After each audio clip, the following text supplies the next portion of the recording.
Hello Aries, Sun, Moon, Rising, and Venus signs. Kamusta kayo? Sana po'y nasa mabuti kayong kalagayan. Welcome back po sa Star Tarot. At kung bago kayo rito, welcome din po kayo. Please subscribe, like, share my videos, and leave me a comment kung naka-resonate po kayo. Thank you. So, tignan natin kung anong mga kaganapan dito for Aries. So, first message ninyo in the distance, closer than you think. Alright? Napakaganda nito, Aries, kasi meron ditong mga wishes, no, that are going to be fulfilled. May mga heart's desires kayo dito na mangyayari na. Magmamanifest na yung mga pangarap ninyo. Ganun. At po pwede, no, na yung pangarap ninyo na to na magmamanifest is po pwedeng pangarap ninyo long time ago. Maaaring childhood dream ninyo ito, pwedeng gano'n, or pwedeng since pagkabata ninyo, talagang parang pinafantasize na ninyo ang ganitong sitwasyon or ganitong bagay, and ngayon pa lang siya, no? Ngayon pa lang siya magma-manifest sa buhay mo. Ngayon pa lang siya mapu-fulfill. Yeah, this is really exciting kasi ano to dream come true, no? Dream is coming true at as in katuparan, no? Katuparan ito ng pangarap mo na matagal mo ng pinagdadasal, matagal mo ng pinagtatrabahuan, yung ganon. Okay? So we have change course.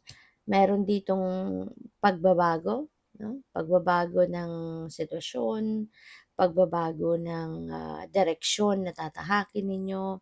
So, depende kasi pwedeng magbabago kayo ng direksyon dito ah, dahil dahil merong mga bagong opportunities, you know. Pwedeng magbabago kayo dito ng direksyon dahil may mga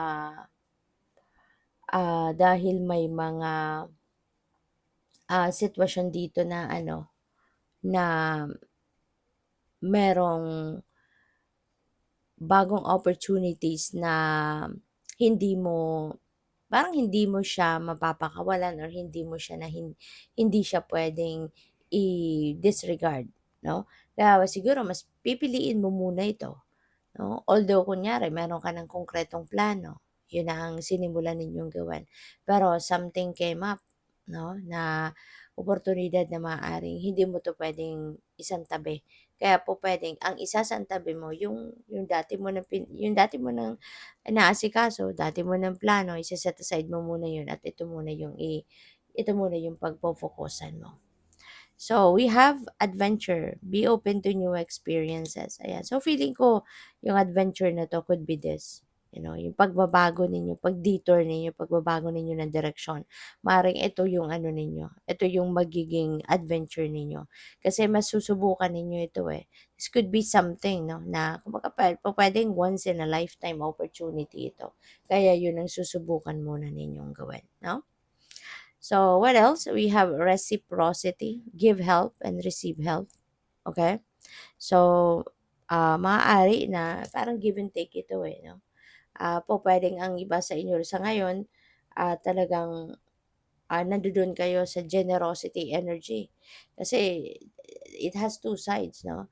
The other side ng generosity energy is kayo yung magbibigay, kayo yung tutulong, kayo yung magdo-donate, kayo yung benefactor. And the other side is kayo yung magre-receive ng tulong, kayo yung magre-receive ng biyaya, ng tulong ng iba, ganyan. No? So, baka nasa ganun kayong ngayon, sitwasyon, no?